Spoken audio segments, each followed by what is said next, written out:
сууну регулировать этип, ошол уровенен ашып кетпешин текшерип карап туруш үчүн Улуттук коопсуздук боюнча мамлекеттик комитеттин төрагасы Камчы Бекташиев Кемпирабад суу сактагычынын жанындагы Өзбекстан менен алмашыла турган 50 гектар жерди 20 гектарга азайтууга аракет кыла тургандыгын билдирди. Кара Суу районунун Сабай айыл өкмөтүнө караштуу Ынтымак айылынын тургундары менен болгон жолугушууда жергиликтүүлөр өздөрүнүн суроолорун түз узатып жооп алышты. Ушул протоколду частный кайтарып алса болбойт, баардыгы эмес, целый протокол эмес. 34-жылдагы ошонун пункту бар. Сабай айылынын Ынтымак айылынан 50 гектар жер дегенде. Биринчи сиз жерден таанышыңыз жок экен, 100 гектарга макулдап коюп, биз угуп атабыз. Же бул немеде туура айтып атса керек. Анан кийин адистер айтты, 50 гектарга түштүк деп атабыз. Эми ошол нерсе, мына жогорудагы сөздөрдү кайтарыштын кереги жок. Дагы сизге айта турган сөз сурабыз. Ошону протоколду частичный ушул жерин ел наразы. Эми кани албетте ел болсо мамлекет, ел болсо башчы, ел болсо президент, ел болсо бардык жогорку бийликтер болот. Ой болсо койчу дегенде ел менен. Элдин унундагы угушуңузду биз турамабыз. Кампирабад суу сактагычын коопсуздугун камсыз кылабыз деген максатта мындай буфер сурап атышат. Мына, например, ушундай бир 50 гектар буфер бергиле деп сурап атышат.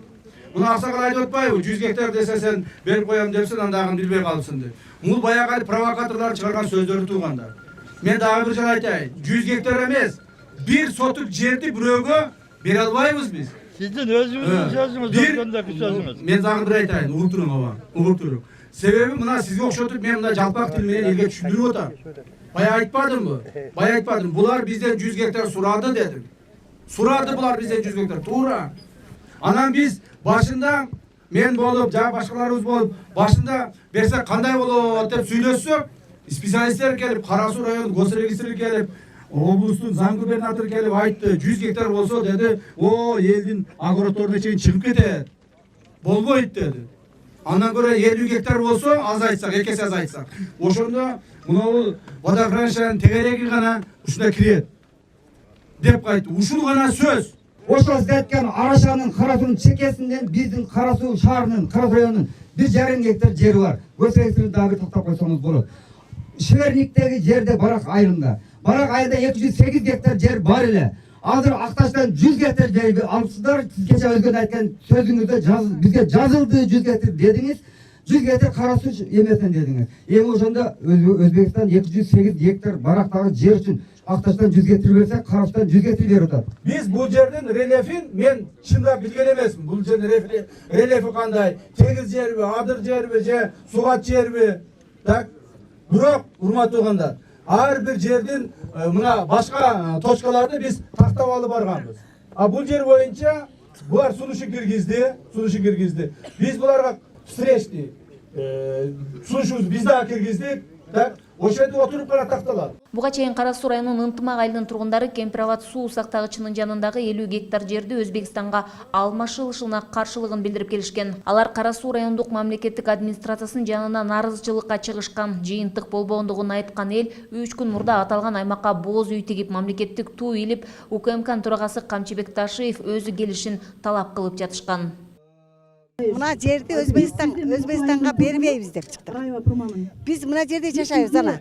Биз мына жерибиз мындай болуп эле чыкса, бизде Өзбекстан минип алат керек болсо. Ошон үчүн ошону бербейбиз. Элибиз боюнча, энелери боюнча баарыбыз жер бергенге каршыбыз. Өзүбүздү мөл булак суубузду кандай беребиз? Алтындан ашыкча жерлерибиз. Башы болмоча суу ашы болбойт. Мына суудан канчадан пайдаланат. Мына биз ушу сууну алса эле тегиретип булар өзүңөр билесиңер, олордун техникасы бар, күчтүү. Мына жердин бир баста эле бир нерсе кылып алышат олор. Тегире бербейбиз, айланайт. Мына эл каяка барабыз? Бул жерден кеткен суу, жерден кичине эле бир Сабай каналынан кеткен суу Кара Сууну айланып өтөт да. Эгерде бул кокустан бул жер бузулуп кеткен болсо, бүт Кара Сууну эсептеп чыгарышыптыр. 8-10 метр бийиктикте кетет экен да. Биз өзүбүз неме ушул жерде мындай тынчсызданабыз да, ушул жерде коргопчу.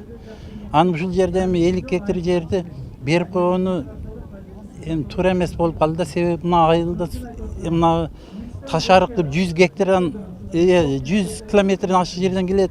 Анча миңдеген гектарга суу бөлүнүп кетет. Эң акыркы куйрук ушул жерде бизге суу проблема да. Көбү мал чарбага өткөн да. Мал чарбасын ушул адырларда багат да. Эми ошол электр өтүп кетсе деп тынчсызданганда элдерчи. Жолугушууда Камчыбек Ташиев Өзбекстан менен жер алмашууга байланыштуу протоколду Кыргызстан үчүн пайдалуу экенин айтып, элди көндүрүүгө аракет кылды. Бирок чогулган эл ага макул болгон жок. Улуттук коопсуздук боюнча мамлекеттик комитеттин төрагасы буга чейин 30 мартта Өзгөн районунун тургундары менен жолугушуу учурунда талаштуу 13 000 гектар жер Кыргызстандын пайдасына чечилгенин билдирген. Мындан сырткары Кара Суу районундагы чек ара 100 гектар Өзбекстан тарапка жыла турганын, ошондой эле Өзгөн Суузак районунун аймагындагы 1000 гектарга кеңейе тургандыгын кошумчалаган. Жолугушуунун соңунда Ташиев Өзбекстандын Ташкент шаарына атайын иш сапары менен бара тургандыгын билдирди. Өзбекстан Республикасына барып, Өзбекстан Республикасы менен мен ойлоймун аларга түшүндүрүп, алар менен макулдашып, ошол мамлекеттик кызыкчылык үчүн, эки мамлекеттик кызыкчылык үчүн чечим кабыл алабыз деген ойдомун. Эми азыркы элибиздин суранычы ушундай болуп атат. Биз 50 гектар алмашайлы деп протокол кол койгонбуз. Эми элибиздин суранычы боюнча ушул жерде жашоочулардын, жергиликтүү жашоочулардын өтүнүчү боюнча ушуну 20 гектарга чейин азайтууну биз аракет кылабыз. Ушуну аракет кылып, коңшу мамлекетибиз менен сүйлөшүп чечебиз деген үмүттө. 25 мартта Кыргызстан менен Өзбекстандын өкмөттүк делегацияларынын кеңешмесинин жүрүшүндө жыйынтык протоколго кол коюлган. Агалай кыргыз-өзбек мамлекеттик чек арасынын калган тилкелери боюнча бардык маселелер аймактарды алмашуу принциби менен макулдашуу процедурасынан өткөн. Бул жолугушуулардан кийин Камчыбек Ташиев кыргыз-өзбек чек арасы 100%га чечилди деп кабарлаган. Бирок жер алмашууга наразы болгон кыргызстандыктардын талабынан кийин Ташкентке дагы бир жолу барып келерин, 50 гектар жерди 20%га чейин азайтууга аракет кыларын убадалады. Гүлжан Ажиматова, Бектур Калыбек уулу, Ош облусу. Кыргызстанда 19 апрелге карата коронавирус дагы 212 адамдан аныкталды. Бул тууралуу республикалык штабтан билдиришти. Сутка ичинде COVID-19 илдетинен Бишкек шаарында 2 Чүй облусунда 4 бейтап каза болду. Бүгүнкү күнү стационарларда коронавирустан 1246, бейтап амбулатордук түрдө 1270 адам дарыланууда. 811 бейтаптын абалы орточо оордукта, 311 адамдын абалы оор жана 53 бейтап өтө оор абалда экени кабарланды. Бир сутка ичинде өлкө боюнча 2 медициналык кызматкер коронавирус жуктуруп алганы аныкталды. Пандемия башталгандан бери 4356 медицина кызматкери коронавирус жуктуруп алган. Алардын ичинен 4272 мед кызматкер айыгып чыкты деп айтылат маалыматта. Кыргызстанда пандемия башталгандан бери 92095 адам коронавирус жуктурган. Алар ичинен 87056 киши айыгып чыкса, 1555 адам каза болду. Вице-премьер-министр, экономика жана каржы министри Улукбек Карымшаков брифинг учурунда коррупция боюнча мамлекетке түшкөн каражаттар кайда жумшалып жаткандыгын айтып өттү. Анын айтымында бүгүнкү күндө депозиттик эсепке 2 миллиард сомдон ашык акча каражаты түштү. Ал эми мамлекеттик органдар айтып жаткан 4 миллиард сом деген ал кыймылсыз мүлк менен кошулуп айтылып жатат. 2 миллиард сомдон бир аз ашык суммадагы каражаттын 1 миллиард 836 миллион сому мед кызматкерлерге берилет. Белгилүү болгондой 1 апрелден тарта үй бүлөлүк медицина борборлорунун медиктеринин айлык акысы 100%га жогорулатылган. Ошондой эле стационарда иштеп жаткан мед кызматкерлердин маянасын 1-июлдан баштап 50%га көбөйткөнбүз. Бул каражаттар айлык акы төлөөгө булак катары колдонулат дейт ал. Вице-премьер кошумчалагандай, депозиттик эсептен 100 000 сомго чейинки насыя алган жарандардын үстөк пайызын төлөөгө 727 миллион сом жумшалган. Эскерте кетсек, негизги суммасы 100 000 сомдон ашпаган насыя алган жарандарга декабрь, январь жана февраль айларында насыянын үстөк пайызын төлөөгө жардам берүү боюнча өкмөттүн токтому чыккан. Премьер-министр Улукбек Марипов Ош Баткен Исфана автожол тилкесин реабилитациялоо долбоорунун ишке ашырылышынын жүрүшүн көзөмөлгө алды. Бул тууралуу өкмөттүн аппаратынын маалыматтык камсыздоо бөлүмү билдирет. Эл аралык маанидеги жолдорду жакшыртуу долбоору Ош Баткен Исфана жолунун транспорттук потенциалын жана коопсуздугун жогорулатууга, ошондой эле Бишкек Ош жол тилкесиндеги жаратылыш кырсыктарынын тобокелдигин кыскартууга багытталган. Белгилесек, долбоор Ош, Жалал Абад облустарында ишке ашырылат жана 2 компонентти карайт. Алар Ош Баткен Исфана автожол тилкесин реабилитациялоо жана Бишкек Ош жол тилкесиндеги жаратылыш кырсыктарынын алдын алуу. Учурда Централ консультант консультациялык компаниясы тарабынан подрядчик тандоо жана курулушту көзөмөлдөө үчүн долбоордук сметалык документтерди, тендердик документтерди даярдоо иштери жүрүүдө. Коронавирус инфекциясынын жайылышына байланыштуу аталган долбоорду ишке ашырууда айрым кармалуулар болгон. Жакын арада тендердик документтерди макулдашуу процесси жыйынтыкталып, подрядчикти тандоо башталат. Үстүбүздөгү жылдын сентябрь-октябрь айына карата подрядчик тандалып, куруу иштери башталат. Белгилей кетсек, долбоордун ишке ашырылышы Кыргыз Республикасынын премьер-министри Улукбек Мариповдун жеке көзөмөлүндө турат. Маалымат катары айтсак, эл аралык маанидеги жолдорду жакшыртуу долбоордун донору болуп Япония эл аралык кызматташтык агенттиги саналат. Кредиттин суммасы 11,915 миллиард япон сому, болжол менен 116,47 миллион АКШ доллары. Мамлекеттик бюджеттен 1,727 миллиард япон иени, болжол менен 16,188 миллион АКШ долларын бөлүнөт. Кыргыз Республикасынын билим берүү жана илим министри Алмазбек Бейшеналиев Россияга болгон иш сапарынын алкагында Россия Федерациясына картуу министри Сергей Кравцов менен жолугушту. Бул тууралуу аталган министрликтин басма сөз кызматынан кабарлашты. Маалыматка ылайык, Алмазбек Бейшеналиев иш сапарынын алкагында жетишилген макулдашуулардын жыйынтыгында эки өлкөлөрдүн кызматташтыгы жаңы деңгээлге көтөрүлгөнүн айтты.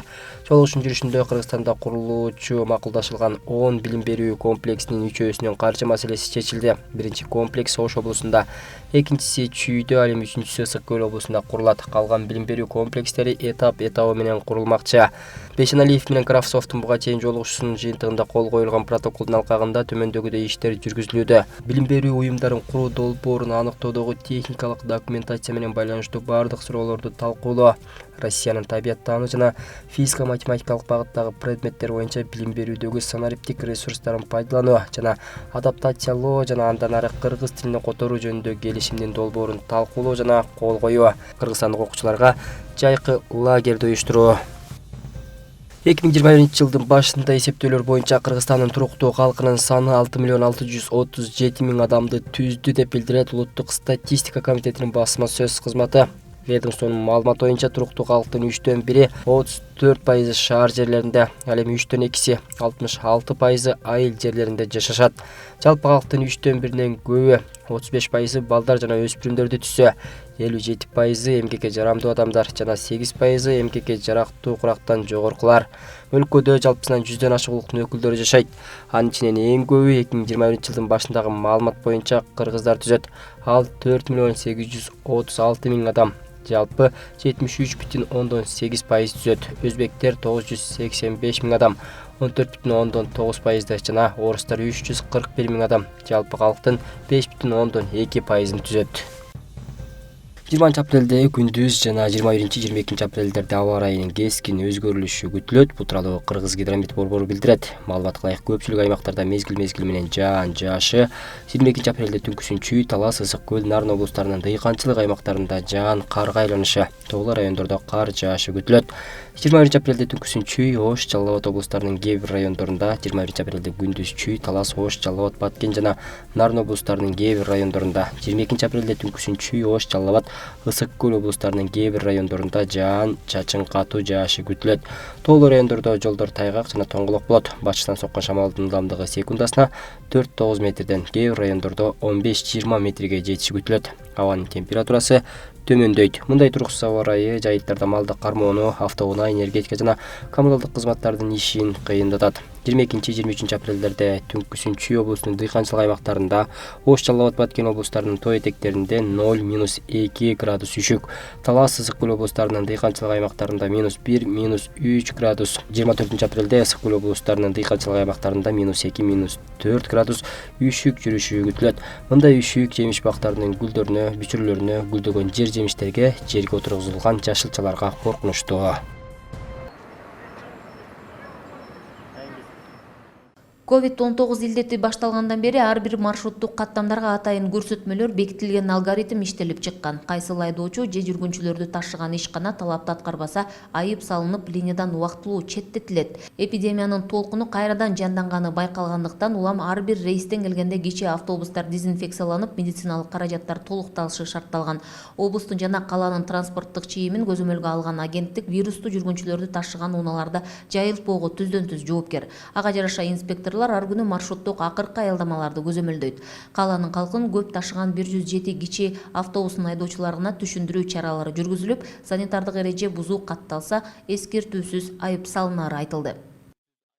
Транспортко жана пассажирлер көп түшкөнүнө байланыштуу бардык иштер силер аркылуу кетет экен болуп атат да. Ошон үчүн маска менен жүргүлө, антисептиктерди койгула. Кечинде, эртең менен кечинде мына машиналарды бир сыйра обработка кылып туруп неме алып турасыңар эми мурдага даярдап алып туруп. Ушундай иштерди алып барабыз, а? Антисептик бар. Маска, запас маскалар барбы? Маскаларды коюп, болуш керек. Ошо запас коюп алгыла. Эгер пассажирлер жок болсо, ошондо саткыла эгер каласа. Болбосо соопчулукка чейин орозо күндө бес батып якып анча жазына. Беребиз. Таза кармап, ар бир рейстен тазалагыла. Кайра көбөйүп мындай неме болгондугуна байланыштуу штаттан да ушундай кабарлар келип атат. Ошон үчүн биз мынабу айдоочуларга жана ушулардын жетекчилерине дайыма ушундай түшүндүрүү иштерин жүргүзүп турабыз. Мынабу ошонун жетекчилери айдоочулар менен биргеликте баягы булардын антисептиктер менен камсыз кылышат. Баягы маскалар менен камсыз кылып туруп, анан айдоочуларды чыгарышат да.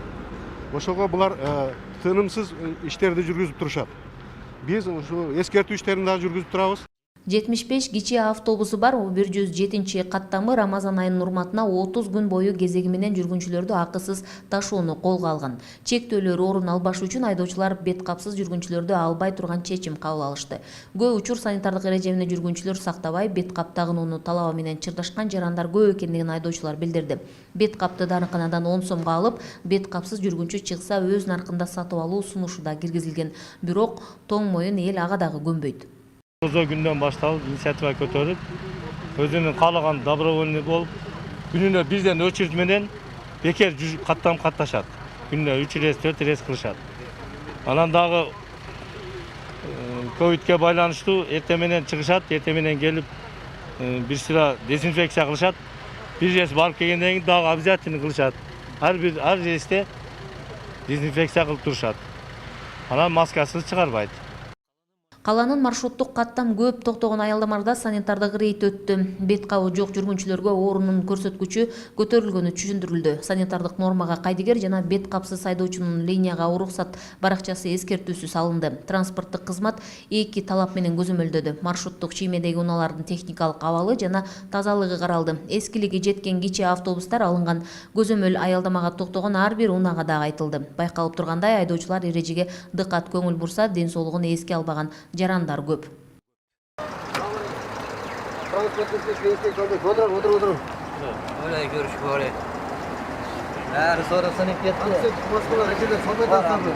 Маска барбы? Маска салыңыздар, эрежелер, акелер. Азыр ковид толкуну күчөп атат, күндөнгө кырдаал курч болуп атат. Маска салып алыңыздар. Ден соолук өзүбүзгө керек. Туурабы? Же үйдө жаңы ден соолук барбы? Жокпу? Атасыздарбы? Жолдар жакшыбы? Маска тагып атасыздарбы? Көтөрүң маскаңызды ыстырап. Жүргүнчүлөргө маска так деп айтып атасызбы? Урматтуу жүргүнчүлөр, маска тагыңыздар, а? Без маска маршрутка чыкпаңыздар. Абалды көрүп атасыздар бар жокто. Эмне болуп атат? Телефонуңузду бериңчи. Маска тагыңыздар масканы. Без маска чыгып биздин айдоочуларды кыйнап атасыздар. Айдоочулар айтып атат сиздерге, сиздер укпай атасыздар. Жолдогу ар бир унааны көзөмөлгө алган кызмат апрель айынан баштап 280 унаанын санитардык абалын текшерген. 29 протокол толтурулуп, 92.500 айып салынган. Республикалык штабтагы коомдук жай аймактарга катталган транспорттагы санитардык абалды күчөтүүнү тапшырды. Өзгөчө дубандарга эл ташыган айдоочулар ковидтин жоктугун тастыктаган ПЦР анализи талабы коюлду. Буга чейин эскертүүлөрдү бергенбиз, дагы эскертүүлөрдү беребиз. Дагы укпагандарына Кыргыз Республикасынын мыйзам чегинде протоколду түзүп, штрафтарды жазабыз. Эгер аларга да көңүл бөлбөс, анда лицензияларын биз алып, айдоочуларды айдоочулуктан четтетебиз, алып салабыз. Коомдук транспортторго буларга деле ушундай чара колдонулат. Элдерге түшүндүрүү иштерин жүргүзүү иштерин айтып атабыз. Ош шаарында 48 маршруттук линия бар, анда 1000ге чукул кичи автобус жана айдоочу иштейт. Облус райондорго каттаган кичи автобустарга чектөө жок. Жергиликтүү бийлик тийиштүү кызматтар тынымсыз рейд өткөрүүнү эскертүүдө. Өлкөдө өзгөчө калаада илдетти илештиргендердин саны өсүп, каза болгондор да көбөйдү. Гүлжан Ажиматова, Бектур Калыбек уулу, Ош шаары.